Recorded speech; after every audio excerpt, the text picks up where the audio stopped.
jalqabaa naannoo Tigraayitti jajjabaan dhukaa diroonii irra gadhiifame konkolaataa deeggarfaatee rukutee konkolaachisa madeessu UN'tti sagantaa nyaata addunyaa hima. Konkolaachisaa fi konkolaataa irratti miidhaan salphaan dhaqqabu dubbii himaan dhaabbatichaa Rooyitersitti hima. Konkolaatichi namoota sababa waraanaatiif buqqaanii nyaata geessaa ture jedhan dubbii himaan humnoota Tigraay obbo Getaachoo Radaan yakka qaanneessa jechuun gaaf dilbaataa fuultuuta isaarratti barreesse ture. Uganda bakki boolan itti argamteetti eegumsi fayyaa nuu hin godhamne jechuun hojjettoonni fayyaa hojirra dhaabbatan. Hospitaal Mebende jedhamutti hojjettoonni fayyaa 6 iboolan qabamuu himan. Ammaatti namoonni dhibee kanaan shakkaman 34 yoo ta'an dootii namoota 21 ammoo iboola ta'uu kennuullee aman mootummaan. Kaab Keenyaa naannoo Turkaanatti shiftaan horii saamtee nam 11 ijjeessu poolisiin biyyattii beeksise. Warri ijjeessan keessaa poolisoonni 8 namoonni nagaa 2 fi bulchaan tokko jiraachuu himan. Naannichaatti lafdhee dorii fi bisaan irratti walitti bu'uun waan barame. Hidhattoota Al-Shabaab ka Al-Qaa'idaan deeggarame irratti waraan mootummaa Soomaaliyaa baneetti dirooniin Tarkii makamuu isaanii Soomaaliyaa mirkaneesse. Ministeerri dhimma biyya keessaa Soomaaliyaa Mo'allim Fiiqii akka miidiyaa dhuunfaa Universal TV irratti himaneetti dirooniin lolaa fi to'annoo fayyadan humnoota waraan Soomaaliyaa fi gargaarsa qilleensaa kennan. Dabalataanii pireezidantii Raashiyaa Vladimir Putin daangaa biyyisaa ittifachuu fi meeshaa niwukiliyaa fayyadamuuf qophaa'u dubbate. Kun niwukiliyaa diqqaa taktikal jedhamu Yuukireen keessatti fayyadamuu danda'a jedhamee yaaddoo uume. Pireezidantiin Ameerikaa Joo Baayiden ammoo meeshaa waraana niwukiliyaa fayyadamuun baay'ee bal'aamafaa fi ka erga waraana addunyaa lammaffaa as waraan cimaa kaasuu jechuun akeekachiise.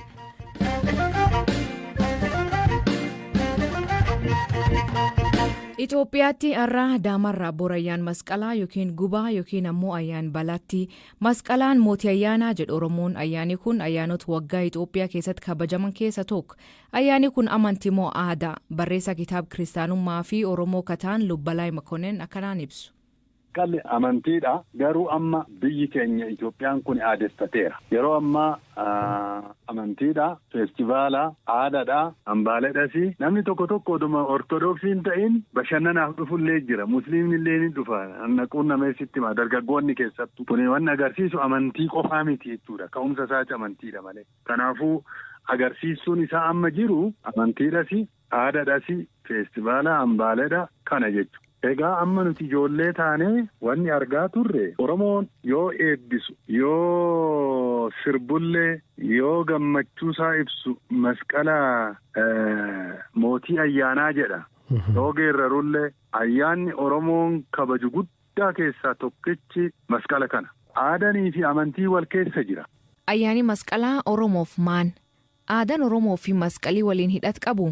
Barreessa ilaalcha Oromoo fi hayyuu erga dhageettii Oromoo obbo Dirribii Dammisee Bokkuu turtii BBC Afaan Oromoo waliin taasisaniin akkasiin ibsa. Oromoon waqtii yookiin yeroodhumayyuu akka adda addaatti kukkuteeti ilaala. Akkatti Oromoon kutuu Oromoon egaa dha'a mataasaa qaba. Kalandar jechuu kooti. Urjii ilaalee, baatii ilaalee, bakkalcha ilaalee, aduu ilaalee uummata dha'a mataa isaanii uummatan addunyaa kana keessaa Oromoon tokko. Chaayinaa, Hindii fi Maayyaa fi Oromoodha kan saayinsiidhaan wal qabate kalandara kan uume.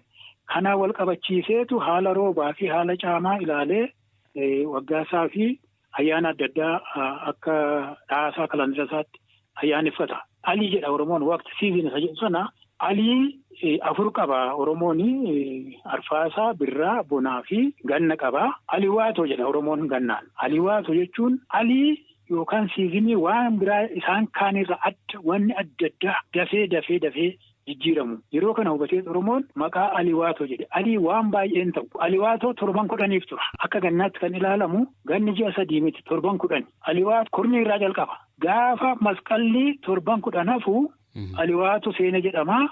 Kurni 9 8 torbii, jayi, shanii, arfii, lamee, takkee jedha. Gaafa takkeen takka taatu masqalaa gaafa sana bara haaraadha. Tokkoon isaanii kurniin an jedhu kuni bultii 7 qabu.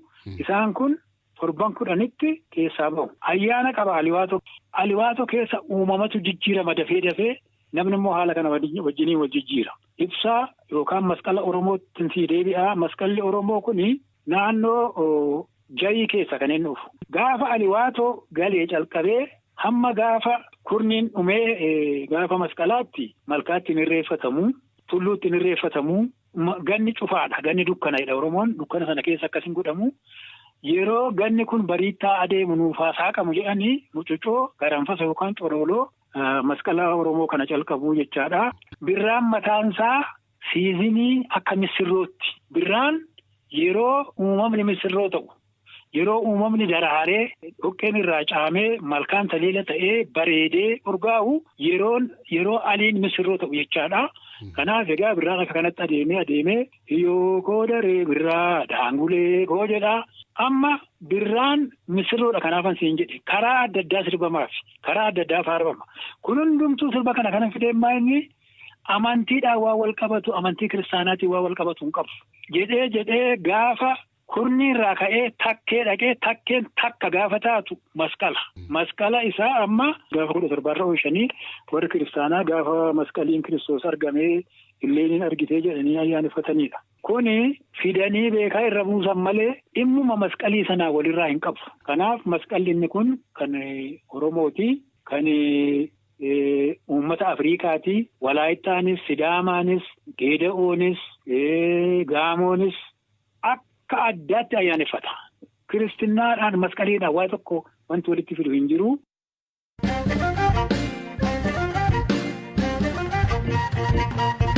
Tigist Asaffaa rikaadii cabsuun maratoonii Baaliin mo'atte. Maratoonii kadhiiraa immoo Eliud Kipchoogeen rikaadii haaraa galmeessee jira. Firaa'ol Balaayii kan qopheessitu kunu.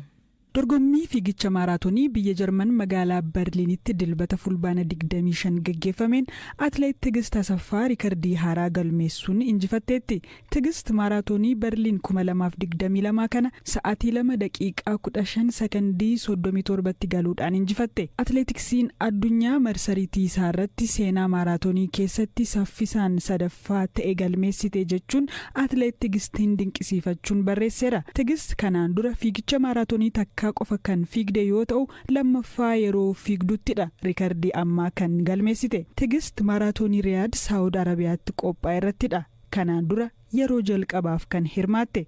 Rikardii maaraatoonii Berliin kanaan dura ture daqiiqaa 3 fooyyessuun kan mo'atte Tigist namuu osoo hin eegin mirgaan galteetti. Atileetiin kun yaada dorgommichaan booda kenniteen milkaa'ina argamsiiste kanaan qophii bareedaa akka taasiste himuun hedduu akka gammaddees dubbatteetti.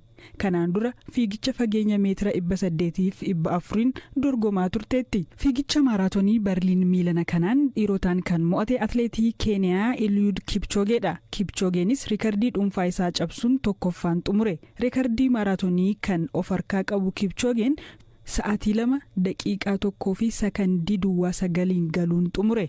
Fiigicha kanarratti atileetiin Itoophiyaa Guyyee Adoolaa morkii cimaa godha jedhamee eegamee ture hin milkaa'in hafeera. Kipchoogeen seenaa keessatti atileetii 5ffaa rikardii mataa isaa cabse ta'uun galmaa'eera.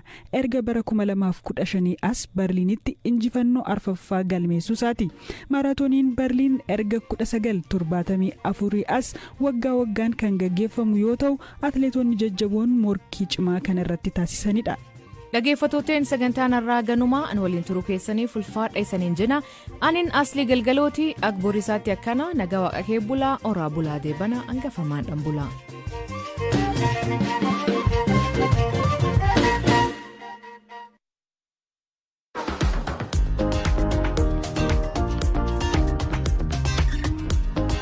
Sagantaa barnoota Working Life qooqa hojiitti hidhate barbaachisaa ta'e bakka waliin barannutti baga nagaan dhufte.